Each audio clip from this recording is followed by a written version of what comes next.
자, 오늘은 제2과 믿음이란 무엇인가? 저희 교회가 새가족 양육을 위해서 유일한 구원자 예수 그리스도 이 교재로 저희가 5주 동안 같이 이제 앞으로 오는 모든 분들과 함께 말씀을 나누고 이렇게 좀 교회 정신을 공유하려고 합니다. 스피릿을 서로 공유할 때 가장 좋은 거는요, 그 교회가 기본적으로 가지고 있는 이 세 가지 공부를 통해서 한마음 되는 겁니다. 자, 지난주에 일과를 했고요. 다시 한번 말씀드리지만 지난주 일과 못 들으신 분들을 위해서 이번 강의는 이렇게 파일로 이렇게 영상으로 찍고 있으니까 저희가 후에 공개를 해드리도록 하겠습니다. 그렇게 하시고 저희가 교회 홈페이지에다가 잘 오픈을 해드리도록 하겠습니다. 자, 지난주에 우리 일과 유일한 구원자 예수 그리스도 잠깐만 복습하고 넘어가겠습니다. 그 유인물을 보셔도 되지만 우리 그냥 간단하게 정리를 하시면 돼요. 강의를 할 때는 내용을 좀 집중적으로 보시면 되겠고요. 전체 그림을 그릴 때는 이렇게 보시면 돼요. 자, 예수님이 우리의 유일한 구원자이심에 대해서 예수님 자신이, 그리고 예수님을 따라다녔던 베드로가 자신이 뭐라 그랬죠? 구원자다라고 얘기했고, 베드로가 예수님은 유일한 구원자가 맞다라고 증언을 했습니다. 자, 사람들이 말하는 거 좋다 이거예요. 그러면 실질적으로 예수님은 정말 사람들을 구원할 만한 자격이 있습니까? 자격이 있어야 되잖아요. 자, 어떻습니까? 우리 지난주에 세 가지를 얘기했죠? 자격이 있다 없다? 있다. 왜냐하면 그분은 첫째 어떤 분이니까? 완전한 하나님이시니까. 자, 두 번째 또 그분은 완전한 사람이시니까. 하지만 뭐는 없다? 죄는 없어요. 여러분, 그분이 사람이라고 해서 죄가 있으면 그분은 누군가를 구원할 수 없어요. 예수님은 이 문제를 해결하기 위해서 동정녀의 몸에서 성령으로 잉태되어 태어났다. 왜냐하면 이 자격 조건을 갖추기 위함입니다. 자, 그러면 그분은 그러한 자격이 있는데 그 자격 있으신 그분이 우리의 구원을 위하여, 인류의 구원을 위하여 어떤 일을 하셨습니까? 세 가지 하셨죠? 첫 번째, 십자가에서 죽으셨습니다. 그래서 마지막 십자가에서 마지막 말씀 다 이루셨다, 테텔레스타 이 말을 하면서 인류의 모든 죄값을 다 뭐했다? 지불하셨다. 자, 이걸로 끝나는 것이 아니라 예수님은 죽음의 권세에 머무르지 않고 뭐 하셨다? 부활하셨다, 살아나셨다. 그래서 예수님은 십자가의 죽음과 부활로 말미암아서 자신의 구원을 완성하셨는데, 성경은 예수님의 구원의 역사를 다루면서 부활로 끝내는 것이 아니라 그분은 어떻게 하셨다? 하늘로 승천하셨다. 그래서 하늘로 승천하셔서 하나님 계신 보좌 우편에 앉아 계시는데, 그분이 보좌 우편에서 하시는 네 가지의 일, 지난주에 말씀드렸죠? 자, 첫 번째 뭐 하셨습니까? 네? 아니요, 예수님이 승천하셔서 하나님 보좌 우편에서 네 가지의 일을 하셨잖아요. 그렇죠. 성령을 우리에게 뭐 하셨다? 보내주셨다. 그분이 가셔야지만 보혜사, 또 다른 보혜사 성령이 오셨다. 자, 두 번째는요, 그렇죠, 중보기도 하셨죠. 그래서 로마서 8장에서 뭐라고 말했습니까? 하나님 보좌 우편에서 친히 우리를 위하여 뭐 하는 자다? 간구하는 자다. 자, 세 번째, 그분은 하나님 보좌 우편에서 뭐 하셨어요? 세상을 통치하셨죠, 왕으로서. 지난주에 그래서 보좌 우편에 말할 때 에베소서 본문 찾아서 발 아래에 모든 걸 두셨다는 말이 뭐라 그랬어요? 자, 하늘에 있으니까 하나님께서 예수님께서 하나님 보좌 우편에 앉아 계시니까 그의 발이 어디를 향하여 있죠? 땅을 향하여 있잖아요. 그래서 모든 땅을 자기 발 아래 복종시켜서 통치하셨다, 주권자다. 그리고 마지막 네 번째 뭐 하셨죠? 재림하시려고 기다리고 준비하고 있다. 이게 예수님의 승천의 모습이죠.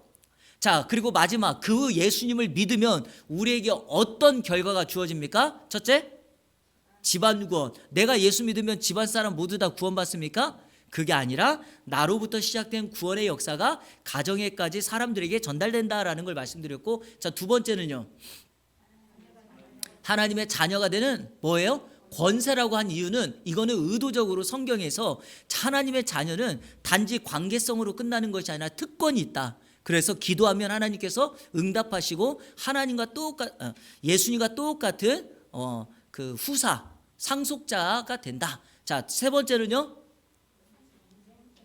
영생을 얻어, 영원한 생명. 자, 여러분, 영원한 생명, 영생을 영원한 생명이라고만 말하면 반절이라 그랬죠? 왜냐하면 어디서도 영원히 사니까. 지옥에서도 영원히 사니까. 성경이 말하는 그래서 영생은 뭐다? 주님과 함께 영원히 사는 거다. 이런 개념이라면 오늘 이 땅에 우리가 살아가는 곳곳에 내가 주님과 함께 있다면 그곳이 어디다? 천국이고, 아무리 화려한 궁전과 같은 곳에 살아도 내가 주님과 함께 하지 않으면 그곳이 어디다? 지옥을 살아간다라는 것입니다. 자, 마지막 네 번째 뭐였어요? 기쁨과 세 가지만 했나요? 아, 그래요? 예, 세 가지만 했습니다. 여기까지가 우리가 지난주에 했던 거예요. 자, 오늘은 그러면 이제 두 번째로 우리가 믿음이 무엇인가를 살피면서 이제 구체적으로 우리가 그 예수님을 믿어야 된다는 얘기를 좀 하려고 합니다. 자, 제목 밑에 있는 글을 다 같이 한번 읽겠습니다. 시작. 교회를 다니게 되면 가장 많이 듣고 사용하는 낱말이 믿음이 없이는 구원받을 수 없으며, 자, 밑줄 한번 그어보세요. 이게 중요한 핵심이죠. 믿음이 없이는, 자, 먼저 구원받을 수 없다. 이 말을 바꾸면 믿어야 구원받는다. 이 말이고, 믿음이 있어야 뭐한다? 하나님을 기쁘시게 할 수 있다. 히브리서 11장 6절에서 그랬죠. 자, 믿음이 있어야 세상을 이길 수 있다. 세상을 이기는 것은 이것이 너희의 믿음이라 그랬죠. 요한일서 5장에서. 자, 이처럼 믿음은 교회를 다니는 사람들에게 뭐와 같다? 생명과 같다. 그래서 여러분, 믿음이 있다 없다는요, 단순히 내가 예수님을 믿는다 아닌다 이 말을 하는 것이 아니라 그 결과를 의미합니다. 내가 예수님을 믿는다는 말은 나에게 생명이 있다라는 것을 의미합니다. 자, 그 다음이요. 그러므로, 시작. 그러므로 믿음이 무엇인가를 정확하게 알아야 하며 순수하고 강한 믿음을 소유한 신앙인이 되어야 합니다. 성경을 자세히 보십시오. 거짓 믿음을 가진 자가 얼마나 많으며 병든 믿음을 가지고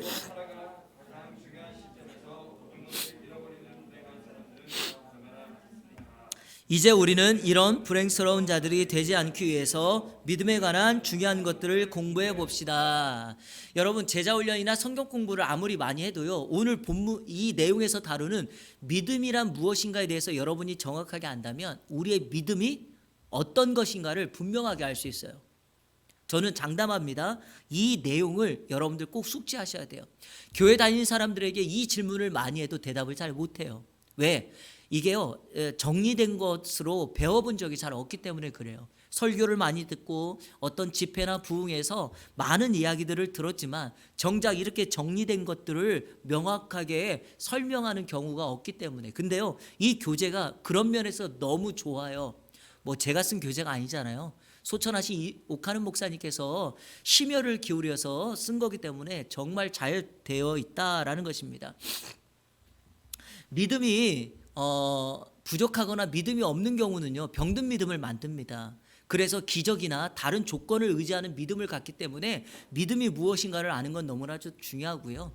디모데후서 1장 3절 이하에 보면 디모데 후서를 쓴 사도 바울이 자신의 영적인 아들 디모데에게 그의 믿음을 칭찬하면서 이렇게 칭찬해요. 너는 거짓이 없는 믿음을 가졌다, 이렇게 말해요.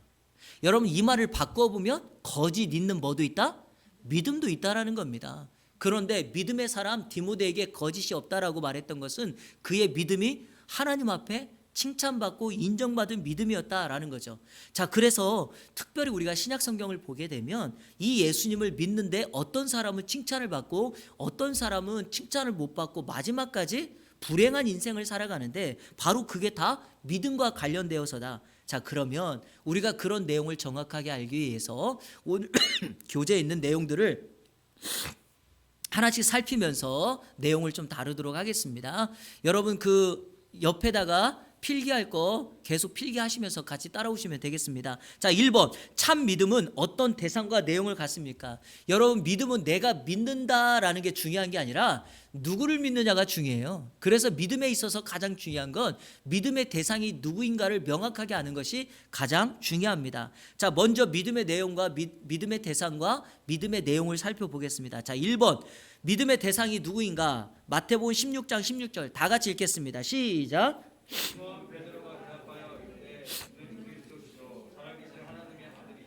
자, 먼저 그냥 질문을 했으니까 한번 여기 성경 구절을 가지고 답해 보세요. 믿음의 대상이 누굽니까? 주님이죠, 주. 자, 자, 그런데 여기서 주님을 누구로 말합니까? 밑줄 긋고 넘버링 하세요. 그리스도. 주는 누구다? 그리스도다. 자, 두 번째, 주는 누구다? 살아계신 하나님의 아들이다. 여러분, 예수님을 누구로 생각하느냐에 따라서 내 인생의 질이 결정됩니다. 또 하나, 그 예수님에 대한 바른 지식이 있어야지 내 삶의 질이 높아집니다. 마태복음 16장을 먼저 잠깐 생각해 볼게요. 설명을 간략하게만 드리겠습니다. 예수님께서 제자들을 데리고 가이사라 빌립보 가이사라 지역에 갔을 때 예수님이 제자들에게 이렇게 질문해요. 사람들이 나를 누구라고 하더냐 이렇게 물었더니 제자들이 이렇게 말합니다. 예수님을요 사람들이 더러는 예레미야라고도 말하고요, 또 선지자라고 말하고, 또 어떤 사람은 세례요한이라고도 말합니다. 이렇게 말을 했어요. 여러분, 이거 올바른 정답 아닙니다. 그러니까 예수님이 양에 차지 않아서 제자들에게 다시 질문합니다. 너희들이 나를 3년 동안 따라다녔는데 그러면 너희가 보는 나를 누구라고 생각하느냐 이렇게 질문했더니 오늘 마태복음 16장 16절에 베드로가 이렇게 답한 것입니다.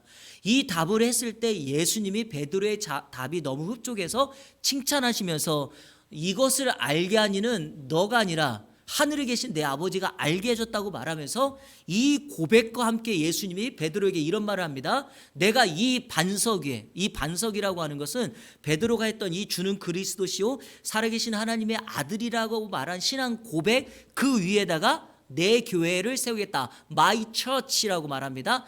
예수님의 교회 세우겠다라고 말합니다. 교회가 어떻게 세워졌습니까? 바로 믿음의 사람들의 고백 위에 교회가 세워졌음을 알 수 있습니다. 자, 오늘 본문의 배경이 그거고요. 그런 배경 속에서 베드로가 이 마태복음 16장 16절을 말했는데 여러분 이 구절은요 암송하셔야 돼요. 어떤 시대가 되어도 마태복음 16장 16절만큼 내가 예수 그리스도를 믿는데 이 믿음의 대상에 대한 가장 좋은 정의는 없습니다. 이거보다 더 정확한 정의는 없어요. 자, 첫 번째, 예수님이 그리스도다라고 말을 했죠. 그리스도라는 말이 뭐예요? 메시아, 히브리 말로는 메시아예요. 그리고 이 말의 뜻은 구원자, 구세주 이런 뜻입니다. 그런데 히브리 말 메시아라고 했을 때는요 이런 뜻이에요. 기름 부음을 받은 자 이런 뜻이거든요. 구약 시대에 사람들에게 기름을 부을 때는 특별한 사람들, 특별한 역할을 하는 사람들에게 기름을 붓습니다. 자, 제가 왜 베드로가 주는 그리스도시오라고 한 말을 이렇게 설명하는지를 들어보세요. 자, 구약에 특별한 사람에게 기름을 붓는데 누구에게 부을까요?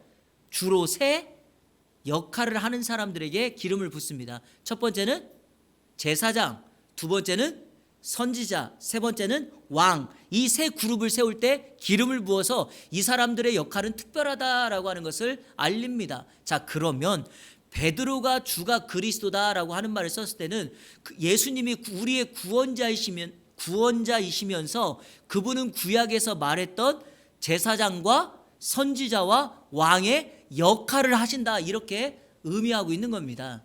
이해가 되시죠? 자, 그럼 먼저 제사장은 어떤 역할을 하죠? 사람들과 하나님 사이에 중보자가 되어서 하나님께 그 사람을 뭐 하는 거죠? 인도하는 겁니다. 중보자 역할을 하는 거예요.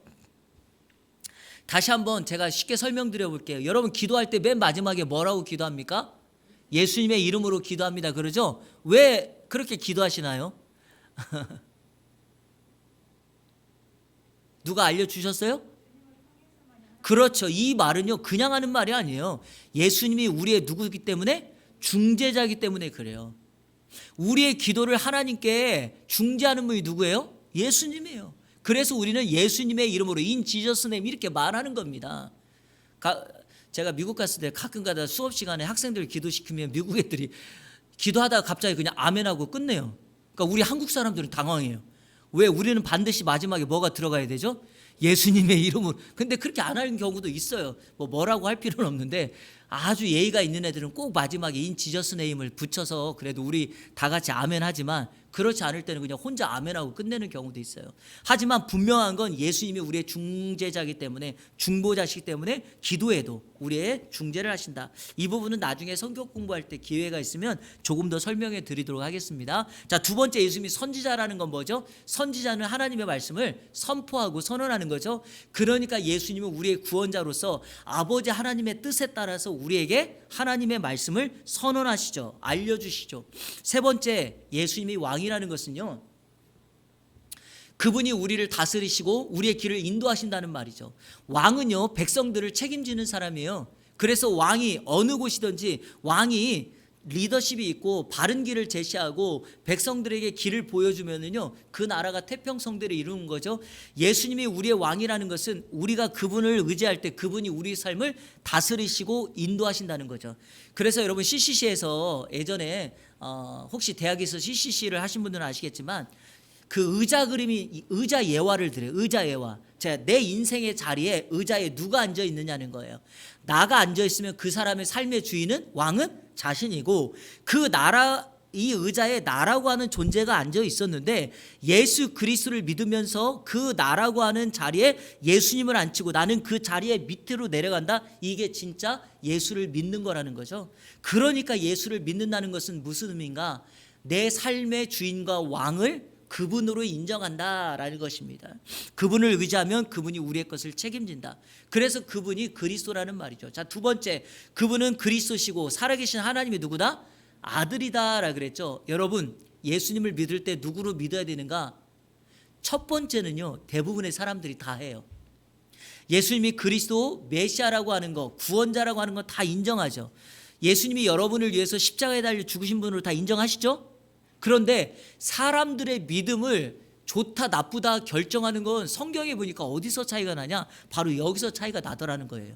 예수님을 하나님으로, 하나님의 아들로 인정한다는 것은 그분을 하나님으로 믿는다라는 거죠. 자, 이거는요, 간략하게 빨리, 지난주에도 이렇게 공부를 해보니까 빨리 한다고 했는데도 한 50분 걸리더라고요. 오늘도 좀 열심히 해볼 테니까 좀 따라와 주세요. 자, 성경 두 군데를 통해서 제가 확인을 해드리도록 하겠습니다. 자, 먼저 요한복음 4장. 요한복음 4장.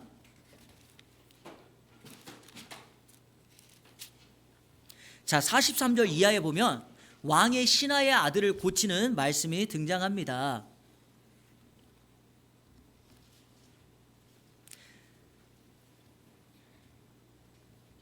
자, 46절, 예수께서 다시 갈릴리로 가나에 이르시니 전에 물로 포도주를 만드신 곳이라. 왕의 신하가 있어 그의 아들이, 자, 어디에서 병들었어요?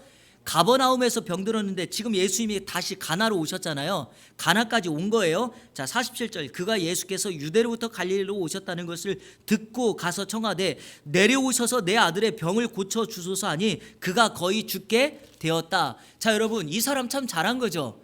왕의 신하의 아들이 병들어 죽게 되었으니까 이 왕의 신하가 예수님께 나와서 내 아들 좀 고쳐주세요 말한 거 너무 잘한 것입니다. 여러분, 왕의 신하니까 날아가는 새도 떨어뜨릴 만한 권력 있는 자인데 왜 예수님께 찾아왔는가? 마지막 보류예요. 아무것도 안 해봤겠습니까? 다 했겠죠. 좋은 약, 그리고 좋은 의사 다 했을 것입니다. 하지만 효험이 없으니까 마지막으로 예수님이 병자들을 고친다더라 라는 소문을 듣고 이 사람이 예수님께 온 거예요. 자, 48절, 예수께서 이르시되 너희는 표적과 기사를 보지 못하면 도무지 믿지 아니한다. 여러분, 이 뉘앙스가 칭찬하는 것 같아요? 책망하는 것 같아요? 책망하는 것 같죠. 이유가 있습니다. 자, 49절, 신하가 이르되 주여 내 아이가 죽기 전에 내려오소서. 여러분, 성경책에다가 동그라미 쳐놓으세요. 내려오셔서. 아니면 여기 그 교재에다가 내려오셔서 이렇게 써놓으세요.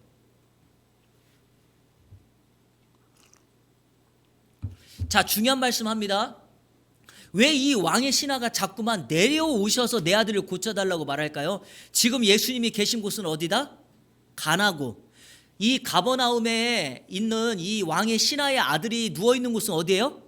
가버나움이에요. 자, 그러니까 공간이 이렇게 떨어져 있잖아요. 예를 들어서 이런 거예요. 지금 우리는 독산동에 있고 저기 안양에 떨어져 있다는 거예요. 이 사람이 지금 독산동으로 와가지고 가자는 거예요. 그래서 여기 내려오셔서는 지도에 보면 가나하고 가버나움이 우리 눈에 보기에 밑으로 내려져 있으니까 내려오셔서 이거 또 이 고지대 지대상으로 높낮이가 낮으니까 내려오셔서 고쳐달라는 거예요. 이것을 예수님이 책망해요. 물론 이 왕의 신하의 아들을 고쳐줘요. 근데 왜 예수님이 이 왕의 신하를 책망할까요? 믿음이 없어서 그래요. 이 사람은 예수님을 믿고 왔는데 내 아들을 고쳐줄 수 있을 거라고 믿고 왔는데 정작 이 사람은 믿음이 없어요. 이유가 뭐냐? 예수님을 뭘로 믿지 못해요? 하나님으로 믿지 못해요. 자, 예수님이 지금 있는 곳은 가나고 아들이 있는 곳은 가버나움이니까 뭘 믿지 못하는 거예요? 예수님을 데리고 직접 어디로 가야 된다? 가버나움에 가서 내 아들이 누워있는 곳에 가서 예수님이 직접 얼굴을 맞대고 머리에 손을 얹던지 약을 처방해서 지어 주던지 예수님이 직접 만나야 된다는 거예요. 그러니까 뭘로 생각한 거죠? 예수님을 시간과 장소에 제한받는 분으로 예수님을 생각한 거죠. 이해되셨죠? 자, 그러면 반대의 경우가 있으니까 한번 볼게요. 자, 마태복음 8장 한번 보세요.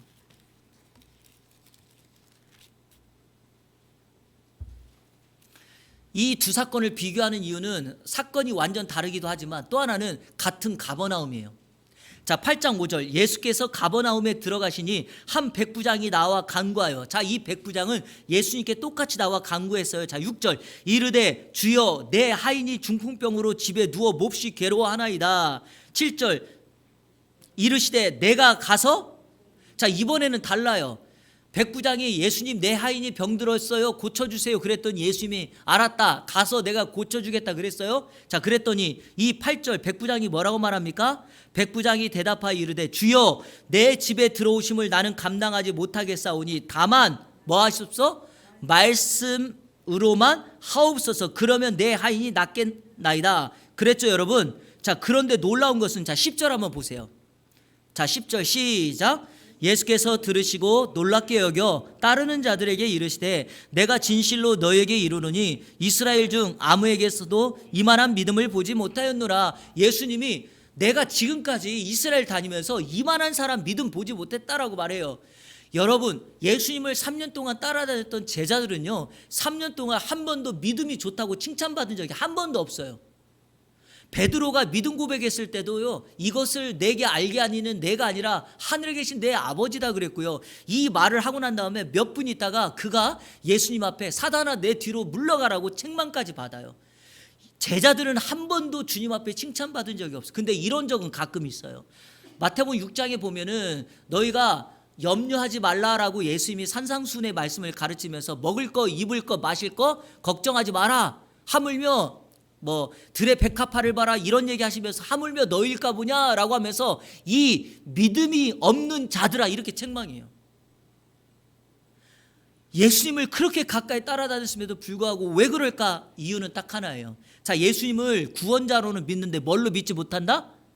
하나님으로 믿지 못해요. 자, 그런데 백부장이 지금 있는 곳에서 말씀만 하세요 그러면 내 하인이 낫겠나이다. 이 말은 무슨 말입니까? 창세기 1장에 하나님께서 말씀으로 천지 창조하신 것처럼 예수님은 하나님이시니까 지금 있는 곳에서 우리 하인이 있는 곳으로 가지 않아도 장소를 초월하시고 시간을 초월하시는 당신이 이곳에서 말씀만 하셔도 내 하인이 나을 수 있습니다라고 하는 믿음의 고백, 즉 주는 살아계신 하나님의 아들이다라는 것을 실질적으로 증명한 사람이 백부장입니다. 이해가 되시죠? 그래서 믿음은 이렇게 차이가 나더라라는 것입니다. 여러분, 예수님을 누구로 믿어야 됩니까? 구원자로, 하나님의 아들로 믿어야 된다. 하나님의 아들이라는 말은 곧 누구예요? 하나님, 구원자와 하나님으로 믿어야 됩니다. 자, 두 번째 믿음의 내용. 그러면 우리가 예수님에 대한 믿음의 그 내용이 뭐냐? 자, 로마서 10장 9절 그랬으니까 같이 읽겠습니다. 시작. 내가 만일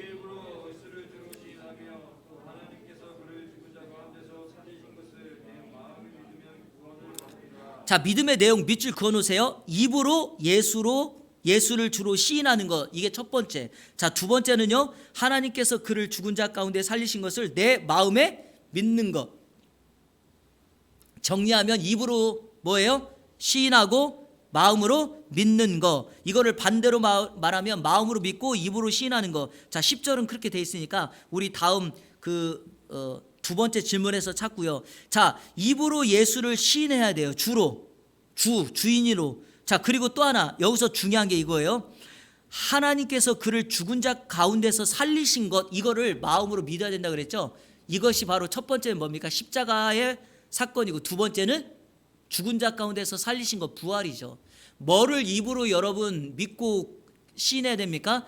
예수님이 나를 위해서 십자가에 달려 죽으시고 그분이 죽음의 권세를 깨고 다시 살아나신 것을 마음으로 믿고 입으로 시인하는 것, 이거를 해야 되는 거다. 이게 바로 믿음의 내용이에요.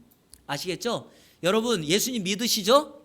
그러면 어떻게 해야 돼요? 믿으시려면 예수님이 우리의 죄를 위하여 십자가에서 죽으시고 죽음의 권세를 깨고 3일 만에 다시 살아나신 것을 마음으로 뭐하고? 믿고 그것을 입으로 시인하는 것, 그게 바로 내가 예수님을 믿는다라고 하는 내용입니다. 정리되셨죠?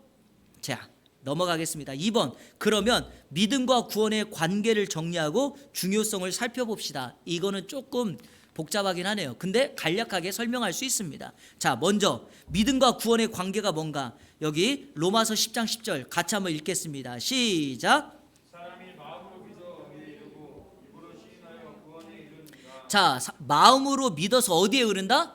의에 이른다. 그리고 입으로 시인하여 구원에 이른다. 자, 여러분 저를 한번 따라해 보세요. 지, 정, 의. 지가 뭡니까? 알지. 정은요 감정. 의는요 의지의 결단이죠. 내가 예수 그리스도를 믿는다는 것은 무엇입니까? 예수가 누구시고 어떤 일을 했는 것을 아는 거예요. 지식으로.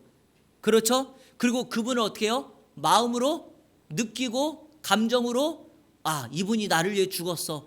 나는 그분의 사건을 보며 눈물이 나. 이런 것으로 끝나는 것이 아니라 다음 단계로 넘어가야죠. 어떻게 해요? 의지로 결정해야 돼요. 의지로 결정. 그게 바로 지, 정, 의의 결단이다, 결심이다 라고 말하는 것입니다.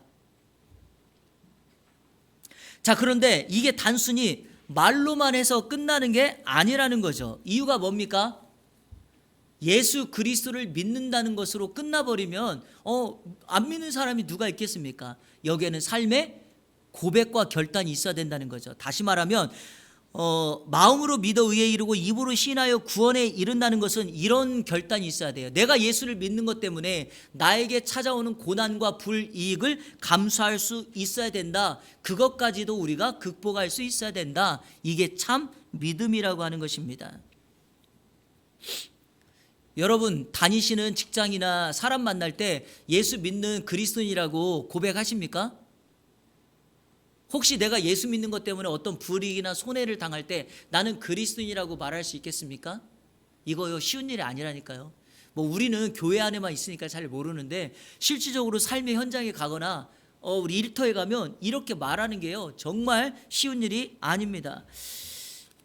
1년 반 전에 코로나가 극성했을 때 교회가 문을 닫을 수밖에 없고 우리가 소위 말해서 비대면으로 영상 예배를 드릴 수밖에 없었던 이유 중에 하나가 뭐냐? 모일 수가 없었고 코로나 바이러스로 인하여 어려움도 있었지만 우리 여기 아파트 단지만 해도요 성경책을 들고 가면은 그 사람들을 사진 찍어가지고 그 아파트 커뮤니티에다가 사진을 올리는 경우도 있었고, 또 저희 교회처럼 아파트 단지 내에 있으니까 사람들이 예의주시하고 있다가 저 사람 교회 들어간다 그러면 그 다음부터 그 사람을 다르게 쳐다보는, 다르게 생각하는 그런 일들도 있습니다.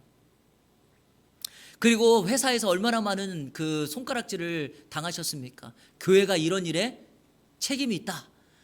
왜냐하면 그들은 신천지하고 교회를 구분 못하거든요. 그러니까 끊임없이 너네가 책임이 있다라고 말하면서 그런 일들을 갖는 것 아닙니까? 그런데 중요한 건 이런 어려움이 있어도 내가 예수 그리스도를 마음으로 믿고 입으로 시인할 수 있는가, 그 결단이 들어가 있습니다. 그런데 여러분 이렇게 하려면 한 가지를 하셔야 돼요. 뭐냐? 우리 마음 중심을 예수님으로 채워야 됩니다. 그분으로 가득할 때 어떤 어려움이 와도 이런 문제가 발생하지 않고 위기를 만났을 때 예수님을 바르게 시인할 수 있게 된다라는 것이죠. 여러분 이거는 정말 중요한 겁니다.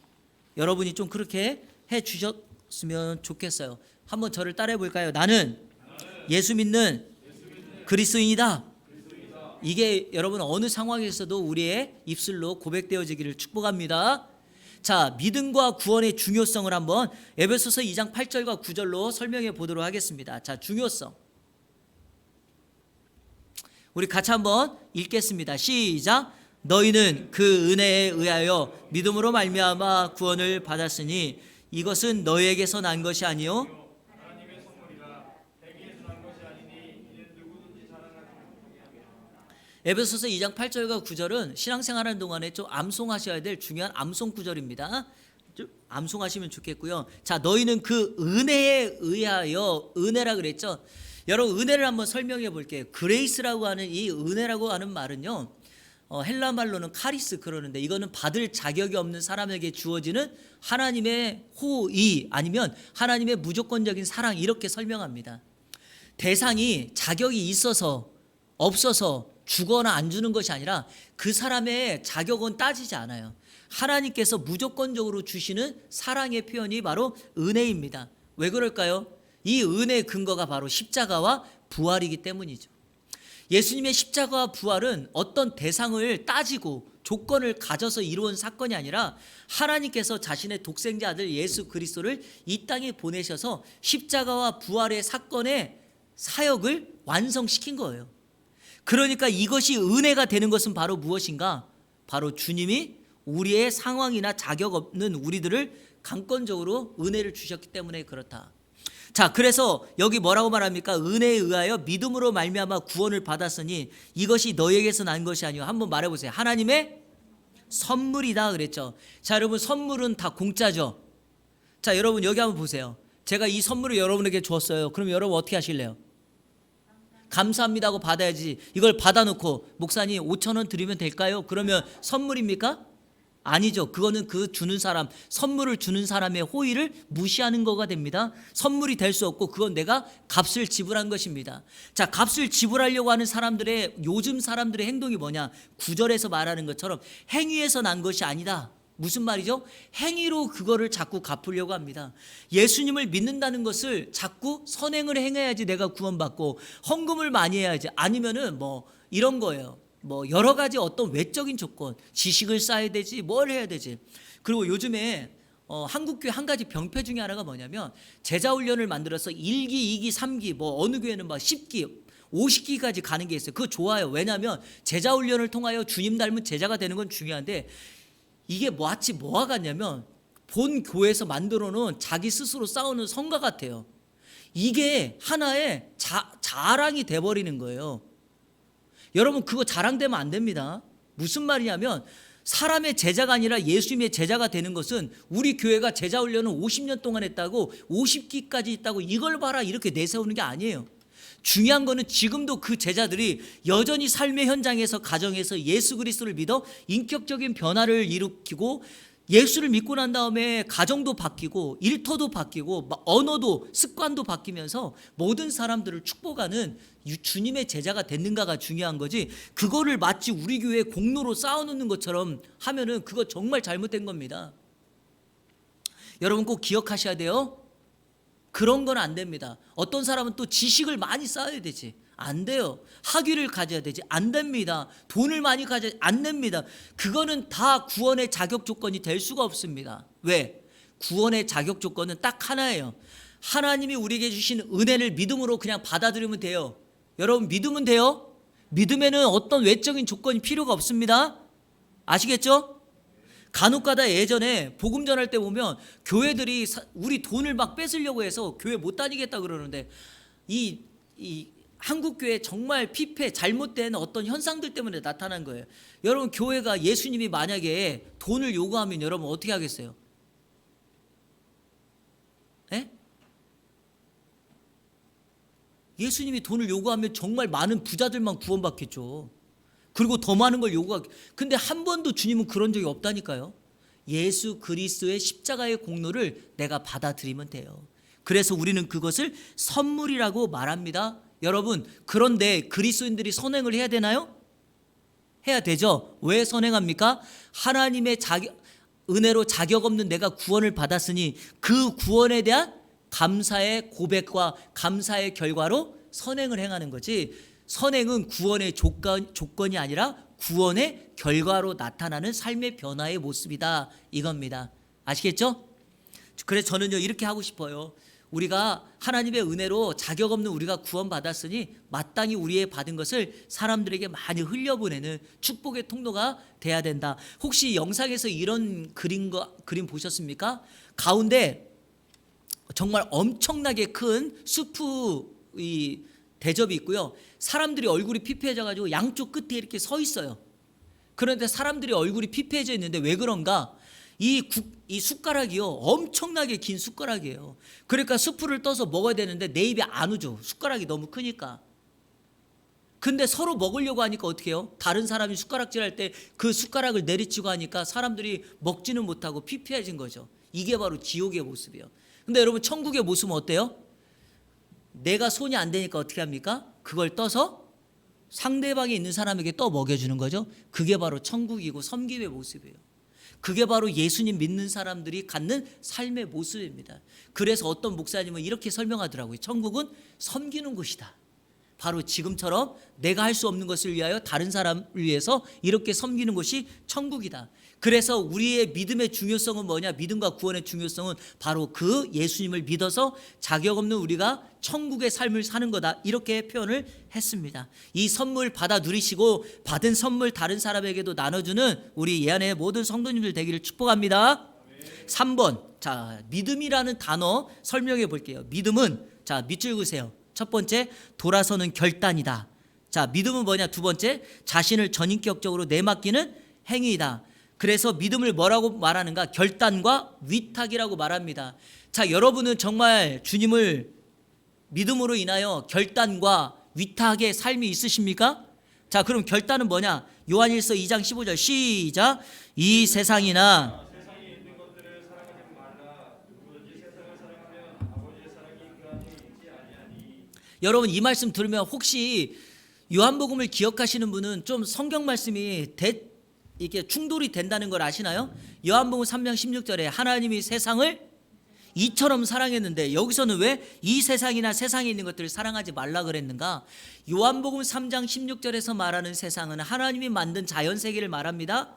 여기서 지금 요한일서에서 말하는 세상이나 세상에 있는 것들은 뭘까요? 사단의 영역 속에 있는, 종노릇 속에 있는, 지배하는 세상의 정욕의 것들, 이겁니다. 자, 우리 성경 하나만 찾아볼게요. 디모데후서 4장 한번 보실까요?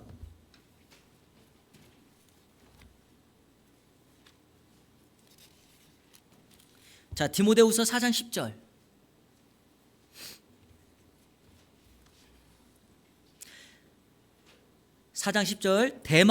대마는 바울 사도의 동역자였는데 이 사람이 어떻게 했는가? 이 세상을 사랑하여 나를 버리고 데살로니가로 갔다. 대마가 갑자기 사랑의 대상을 바꿨죠. 뭘 사랑했어요? 세상. 여기서 말하는 세상을 많은 번역이나 이 책에 보면 뭐라고 표현했냐면 물질이라고 표현했어요.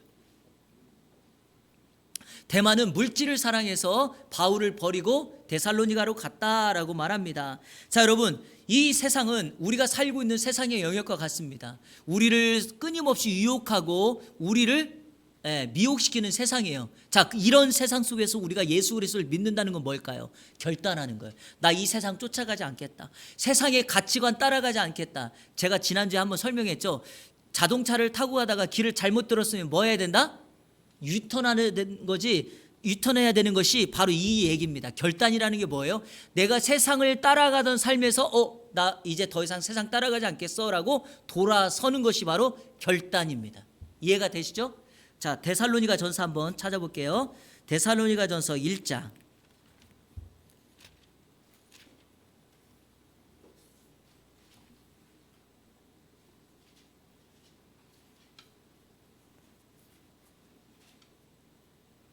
찾으셨나요? 자, 제가 한번 읽어볼게요. 6절. 또 너희는 많은 환난 가운데서 성령의 기쁨으로 말씀을 받아 우리와 주를 본받은 자가 되었다. 데살로니가 교인들은 예수 그리스도를 믿을 때 바울 사도가 복음을 전할 때 환난과 어려움 속에 있었어요. 자, 그런데 9절 보세요. 같이 읽겠습니다. 시작. 그들이 우리에 대하여 스스로 말하기를 우리가 어떻게 너희 가운데 들어갔는지와 너희가 어떻게 우상을 버리고 하나님께 돌아와서 살아계시고 참되신 하나님을 섬기는지와. 자, 여기 중요한 게 있죠. 데살로니가 사람들은 처음에 무엇을 섬겼던 자들입니까? 우상을 섬겼던 자들이래요. 여기 보니까 너희가 어떻게 우상을 버리고, 자, 우상을 섬겼던 자들인데 바울 사도가 데살로니가 와서 복음을 전했더니 그 사람들이 우상을 뭐 했다? 버리고 어떻게 했어요? 하나님께로 돌아왔다 그랬죠. 자, 여러분 이겁니다. 저를 보세요. 이 우상을 버리는 게 뭡니까? 결단이에요. 나 더 이상 우상 따르지 않겠어. 버리는 게 결단이에요. 사시고 참되신 하나님께 돌아왔다, 그분을 믿는다, 이게 뭡니까? 위탁이죠.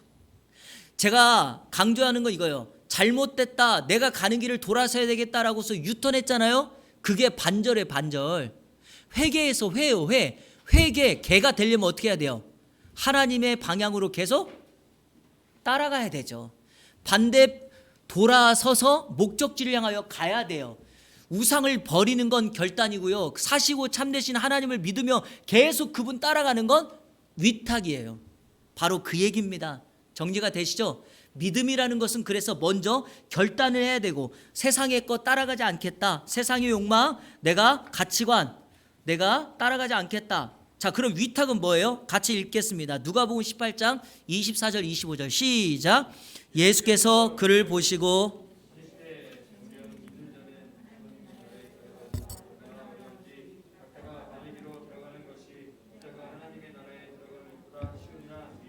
자, 이거 설명하기 전에 잠깐 하나만 더 얘기해 볼게요. 여러분, 우상이라고 하는 정의를 내릴 때 성경은 꼭 이렇게 내립니다. 하나님보다 더 사랑한 게 우상이다라는 거예요. 그러니까 이거를 쉽게 여러분 그냥 지나치지 말고, 내가 정말 하나님보다 더 사랑하는 것이 있다면 그거를 내가 버리고 주님 따라가야 된다라는 결단으로 삼아야 됩니다. 자, 그런데 위탁이라는 게 뭐냐? 오늘 본문의 부자 청년 이야기입니다. 다 아시죠? 이 부자 청년에 대한 배경을 잠깐 설명하면, 이 사람이 예수님께 찾아왔어요. 예수님께 찾아와서 예수님, 어떻게 하여야 영생을 얻을 수 있습니까? 라고 질문해요. 사실은 영생에 대한 문제를 가지고 왔기 때문에 종교성이 있는 사람이죠. 나름대로 종교적인 배경, 즉 율법을 잘 알고 있는 사람입니다.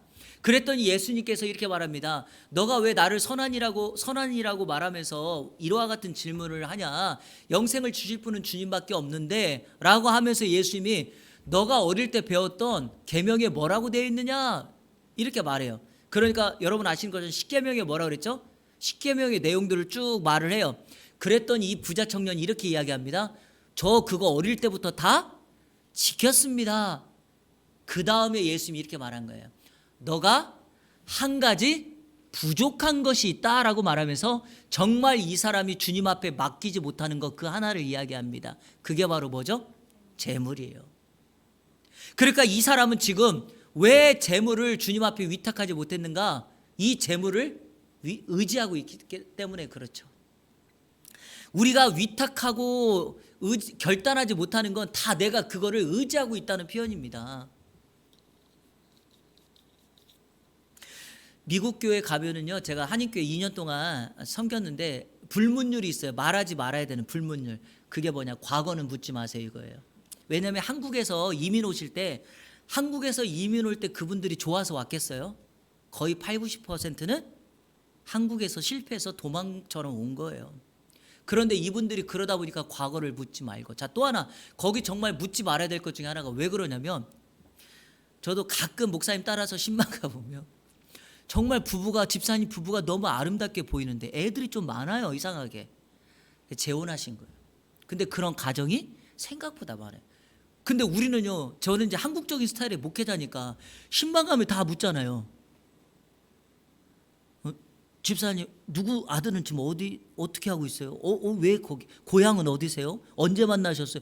말을 못 하세요. 그런 게 있어요. 과거를 묻지 말라는 겁니다. 근데 왜 그럴까? 지금은 그렇게 못 한다는 거잖아요. 그러니까 인생에는 항상 이런 아픔, 이런 어려움을 가지고 살아갑니다. 그런데 왜 그런 아픔들이 생겼는가? 바로 그런 것들을 너무나 많이 의탁하고 사는 거예요. 그러다가 낭패를 본 건데, 이 부자 청년이 지금 꼭 그렇게 하고 있다는 거예요. 그래서 부자가 하나님 나라 들어가는 것은 너무 어렵다라고 말하면서 예를 든 게 뭐예요? 낙타가 바늘기에 들어가는 것보다 차라리 부자가 반대로 말하는, 부자가 천국에 들어가는 것보다 차라리 낙타가 바늘기 들어가는 것보다 더 쉽다. 근데 여러분 오해하시면 안 돼요. 부자는 그럼 다 지옥 갑니까? 아니에요. 못 들어간다는 게 아니라 예수님이 한 가지 부족하다고 말하는 핵심이 뭘까요? 재물을 의지하면 안 된다 이 말입니다. 그런데 부자들은 대부분이 물질을 의지하기 때문에 위탁을 못 한다는 거예요. 이거를 말하고 싶었던 겁니다. 그런데 이 얘기만 하면 우리 부자들이 힘들어해요. 근데 여러분 이 말은 그 얘기가 아니잖아요. 우리 삶 속에서 내가 의탁하고 있는 게 뭡니까? 어떤 사람은 계속해서 자기가 공부하는 이런 학식, 그래서 어떤 이 뭡니까? 이 학위, 이거를 막 의지하는 사람이 있어요. 여러분 그거 의지하면 여러분 천국 못 갑니다. 왜? 우리가 천국 가는 방법은 딱 하나밖에 없어요. 길이신 그분을 의지하는 건데 내 믿음의 영역이 자꾸 거기에 머물러 있다라는 거죠. 그래서 오늘은 개인적으로 이렇게 여러분에게 질문하시고 여러분도 적용해 보셔야 돼요. 나에게 있어서 지금 한 가지 부족한 부분은 무엇이고 내가 아직도 주님 앞에 맡기지 못한 것은 무엇인가, 이 영역은 무엇인가를 스스로 묻고 답해야 됩니다.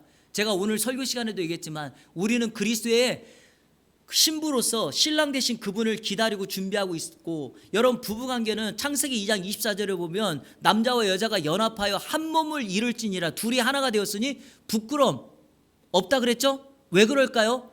여러분 서로를 사랑하고 의탁하기 때문에 그 관계가 속이는 것이 없다라는 거죠. 우리가 예수 그리스도를 의탁한다면 내 삶 속에 부족하다고 생각하는 거, 주님이 아닌 다른 거 의탁하는 거 내려놔야 됩니다. 바로 오늘 이 부분이 중요한 거예요. 이게 가장 중요한 거예요. 오늘 본문에서. 왜? 아직까지도 우리는 너무나도 예수 그리스도를 믿고 교회를 다니면서도 똑같이 세상이나 세상에 있는 것들을 사랑해요. 그러니까 가치관이 똑같아요. 교회 다니는 사람과 교회 다니지 않는 사람이 생각하고 목표하는 가치관이 똑같아요, 여러분. 제가 가끔가다 뉴스 보면은요, 뭐 지금 어떤 누구 장관이 뭐 딸을 뭐 했다, 뭐 아들을 뭐 무슨 말도 안 되게 무슨 뭐 해가지고 뭐 무슨 찬스를 써서 어디 갔다, 이런 얘기 많이 하잖아요. 근데 여러분, 만약에 여러분이 그런 기회가 있으면 우리 한국에 계신 크리스찬 부모님들이 그걸 안 할까? 저는 반절은 할 것 같아요. 그래도. 그러니까 이런 세상의 가치관이 너무나 똑같다 보니까 이 사람이 그리스도인지 정말 주님을 의탁하고 있는지를 확인할 길이 없다라는 거예요. 왜 제가 이걸 중요하다고 말하는가? 이것을 명확하게 결정하는 것이 믿음이거든요. 그래서 믿음은 내가 오직 그 예수 한 분만으로 만족한다라고 하는 그 고백을 통하여서, 그래서 그분 때문에 내가 가지고 있는 모든 것을 다하여 그분을 의지하고 따라간다. 제가 전에 설교 지난주 때 말씀드렸던 것처럼 얼굴 없는 의사회, 그 국경 없는 의사회처럼 자신이 누릴 수 있는 건 모든 거 다 누리고 그 내전 지역에 가서 자신의 그 의수를 그들을 위하여 쓴다. 월급도 제대로 받지 못하는 곳에서 아무도 알아주지 않는 곳에 선교지에 가가지고 그 일을 한다. 근데 여러분 대부분 그 의사들이 가만 보면 크리스찬들이 많아요. 왜 그럴까요? 그리스도의 사랑을 실천하기 위함이죠. 바로 그와 같은 결단이 우리 가운데 있어야 됩니다. 그렇게 살아야지 전부냐, 그것이 아니라 그 결단을 이렇게 표현하는 겁니다. 나는 세상의 가치관을 따라가는 것이 아니라 주님의 가치관, 영혼 살리는 일에 내 인생을 쓰겠습니다라고 고백하는 것이기에 우리는 그렇게 살아야 합니다. 주님 의지하시고 살아가십시오. 마지막 네 번째, 그러면 이렇게 해서 자 지금까지 한 거 정리해봐요. 그러면 내가 그 예수님을 그리스도로 하나님으로 믿고 내가 그 예수님이 나를 위하여 십자가에 달려 죽으시고 부활했다는 것을 마음으로 믿고 입으로 시인하며 내가 더 이상 이제 세상 따라가지 않겠다고 결단하고 예수님께 모든 걸 의탁하며 이제 신앙생활을 해요. 자, 그러면 그런 사람들에게는 하나님이 어떤 축복 주시나요? 자, 오늘 본문의 첫 번째, 기쁨과 평강을 누린다. 로마서 15장 13절 다 같이 읽겠습니다. 시작.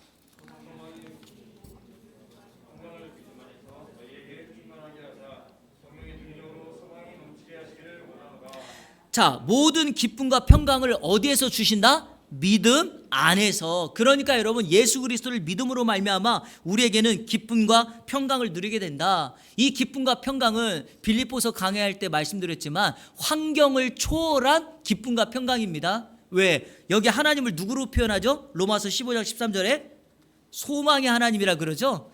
하나님은 우리 인생을 향하여 뭘 가지고 계신가? 소망을 가지고 계십니다. 그 소망 때문에 우리가 살아가는 거잖아요. 성도 여러분, 지금은 조금 힘들어도 이제 코로나가 끝날 거라는 희망과 소망을 갖고 있기 때문에 지금 참고 있는 거잖아요. 마스크 쓰면서도.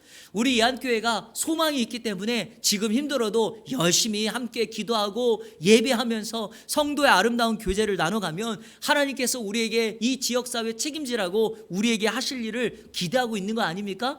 믿음 안에서 기쁨과 평강이 넘친다. 자, 두 번째 뭐예요? 기도응답. 이거는 두말하면 입이 아파요. 왜? 성경은 반복적으로 강조하는 게 뭐냐? 하나님의 자녀가 믿음으로 기도하면 응답한다. 마태복음 21장 22절. 너희가 기도할 때 무엇이든지 믿고 구하는 것은 다 받으리라 하시니라. 한 가지 단서가 하나 있습니다. 그러면 내가 어떤 것이든지 구해도 되나요? 네, 어떤 것이든지 구해도 돼요. 그러면 이번 주에 로또 되게 해주세요. 될까요? 안 될까요? 안 됩니다. 죄송한데. 자, 이런 건 어때요, 여러분? 내 아이가 지금 공부를 잘 안 하는데 내 아들 서울대 의대 가게 해주세요. 이거는 될 수도 있고 안 될 수도 있어요. 왜냐? 여러분, 이런 거는요, 우리가 허황되게 말하는 거는 하나님을 오해하는 거예요. 하나님은 안 되는 걸 되게 한다? 저는 그래서 가끔가다 이런 얘기를 하는데, 아이가 공부를 5시간밖에 안 했어요. 시험이 내일인데 5시간 공부하고 시험장에 갔어요. 그러면 여러분 점수를 몇 점 맞아야지 은혜예요? 5시간만큼만 받아야지 은혜인 거예요. 5시간 공부했는데 8시간 공부한 만큼 맞으면 그 아이가 오해한다니까요. 나 이제 앞으로 이렇게 해야지, 이게 진짜 인생이구나, 이렇게 된다니까요. 그런데 여러분, 5시간 공부했는데 8시간 공부한 것만큼 점수를 받았다? 그러면 이거는 내가 공부한 것 이상으로 무언가 또 다른 축복이 있는 거잖아요. 그래서 그럴 땐 차라리 마음속에 이런 다짐을 해야 돼요. 아는 거 다 풀고 모르는 거 있잖아요. 그럴 때 이런 마음을 갖고 나아가는 거예요. 하나님, 연필 돌릴게요. 정답이 앞에 나오겠어요? 차라리 이렇게 기도하는 게 더 빨라요. 안 되는 걸 되게 해달라고 말하는 건 잘못된 겁니다. 자, 그런데 여기서 가장 위험한 건 의심입니다. 의심하며 기도하면 절대로 성경은 안 된다고 강조하죠. 자, 우리는 이 부분을 한번 확인하고 넘어가야 돼요. 기도에 있어서 너무나 중요한 거니까. 야고보서 1장 한번 보겠습니다. 야고보서 1장.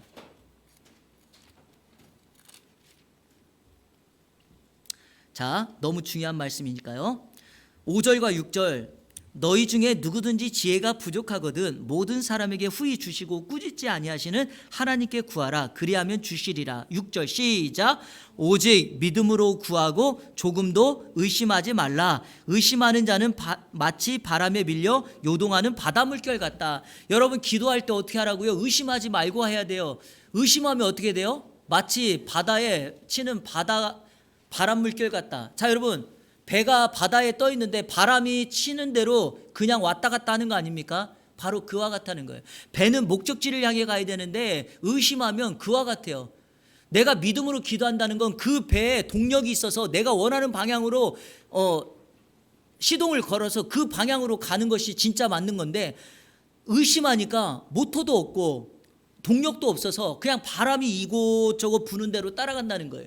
그래서 믿음의 기도와 가장 여러분 반대가 되는 게 뭐냐? 의심입니다. 절대로 의심하면 안 됩니다. 그래서 우리 성도들은 중보의 기도의 능력을 믿으시고 나아가야 됩니다. 자, 세 번째, 어떤 축복이 있습니까? 하나님 앞에 당당히 나아간다. 자, 에베소서 3장 12절 시작. 우리가 그 안에서 그를 믿음으로 말미암아 담대함과 확신을 가지고 하나님께 나아가면 얻으리라. 자, 이건 용기입니다. 우리가 주님 앞에 나오는 걸 두려워하지 마세요. 우리가 주님을 믿었다면 여러분, 성경 말씀 그대로 담대함을 가지고 확신을 가지고 하나님 앞에 나오시면 돼요. 아시겠죠? 제가요, 주일마다 저희 교회가 예배할 때마다 참회 기도를 드리는 것도 그거예요.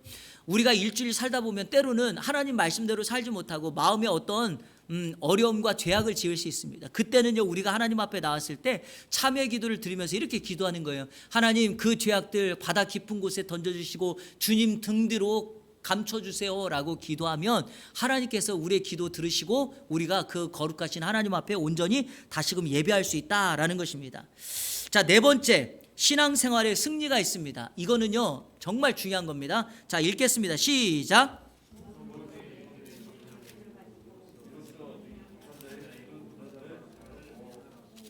자, 여기 보면은 이게 하나님의 전신갑주, 에베소서 6장 10절부터 20절까지 나오는 그 장면인데요. 자, 여러분, 저를 한번 보세요. 간략하게 설명합니다. 머리에는 구원의 투구, 가슴에는 의의 흉배, 왼손에는 믿음의 방패, 오른손에는 말씀의 검, 성령의 검, 허리에는 진리의 허리띠, 신발은 평안으로 예비한 복음의 신을 신은 거예요. 자, 그런데 왼손에 든 게 뭐다? 믿음의 방패다. 물론 왼손잡이는 오른손에 들 수도 있습니다. 믿음의 방패라는 거예요. 믿음의 방패. 자, 그런데 여기 성경 구절에 뭐라 그랬어요? 우리가 믿음으로 방패를 들어야 되는 이유는 악한 자가 어떻게 한다? 모든 불화살을 쏘아대기 때문에 그래요. 여러분, TV에서 화살 쏘는 것 중에 불화살 쏘는 거 혹시 보셨나요? 미사일 어떻게 쏘던가요? 어떻게 쏴요? 미사일을요. 수만 발을 한꺼번에 쏘는 게 불화살이에요. 미사일이에요. 하나 평 하고 쏘는 건 미사일이 아니, 그런 거는 그냥 큰 거 막 이런 거죠. 영화에서 보면 그 한 나라의 군인, 이 화살 궁수들이 한 1000명이 갑자기 이렇게 줄을 당겼다가 발사 그러면 1000개가 그냥 가서 하는 거예요. 쏘아대는 거예요. 근데 왜 한꺼번에 쏘는 줄 아세요? 이 화살은요, 하나라도 맞으면 치명타를 입기 때문에 그래요. 영적 전쟁도 마찬가지입니다. 우리가 믿음으로 방패를 견고하게 서지 않으면 악한 자들이, 사단이 우리에게 불화살을 쏠 때, 자 보세요, 오늘 내가 조금 늦잠 자서 게으러졌는데 그곳을 이 불화살을 쏴가지고 막 공격하는 거예요. 하나라도 맞으면 치명타를 입기 때문에. 그런데 믿음을 가지고 견고하게 서면 악한 자가 쏘아대는 불화살을 여기 뭐 할 수 있다? 소멸할 수 있다라고 말합니다. 그래서 믿음이 이렇게 중요한 겁니다. 믿음을 가지고 나아가는 여러분들 되기를 축복합니다. 말씀을 맺겠습니다. 여기 여러분 5번 있죠? 이 5번은요 요즘 교재에는 안 나와요.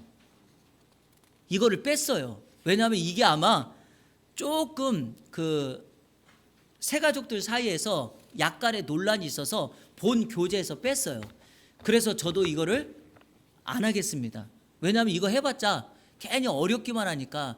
제가 전에 있던 교회에서도 그랬고요. 이거를 카피해 드린 거는 일단은 원래 처음에 나왔을 때 이렇게 나왔으니까 이거를 카피를 한 거고요.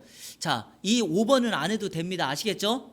자, 1번부터 4번까지만 하시면 돼요. 자, 정리하고 오늘 강의를 좀 이제 정리하도록 하겠습니다. 자, 오늘 믿음이란 무엇인가를 말했습니다. 이게 왜 이렇게 중요한가? 믿음은 그 사람의 삶의 방향을 결정하기 때문에 그렇습니다. 내가 예수님을 누구로 믿느냐가 내 삶의 방향을 결정합니다. 예수님을, 자, 우리는 누구로 믿어야 됩니까? 그리스도시요 살아계신 하나님의 아들, 즉 하나님으로 믿어야 합니다. 맞죠? 자, 그 예수님을 내가 믿을 때, 믿음으로 믿는데 그 믿음은 하나님이 나에게 주시는 뭐다? 하나님의 선물이다. 내 행위나 선행이나 어떤 자격 조건, 외적인 조건으로 얻는 것이 아니다라는 것입니다. 자, 그리고 그 예수님을 믿는다는 것은 뭐예요? 삶의 세상을 쫓아가지 않는 결단, 오직 예수님만 의지하고 위탁하고 맡긴다는 위탁, 이 두 가지를 하고, 그것으로 인하여 이제 우리가 예수님을 믿으시면 돼요. 어떻게 해요? 주님이 나를 위하여 십자가에 달려 죽으시고 부활하셔서 그 사건을 내가 마음으로 믿고 입으로 시인하는 것, 이게 바로 예수님을 믿는다는 거예요. 그러면 우리에게 하나님이 주시는 축복이 있습니다. 기쁨과 평강을 살아가죠. 기도 응답되죠. 또 하나님 앞에 당당히 나아갈 수 있죠. 그리고 어떻게 해요? 신앙생활에 승리를 누린다. 이 은혜가 우리 이한교회 여러분 모두에게 있기를 바라고, 앞으로 우리 교회 오고 오는 모든 성도들 가운데 이와 같은 동일한 은혜가 있기를 주님의 이름으로 축복합니다.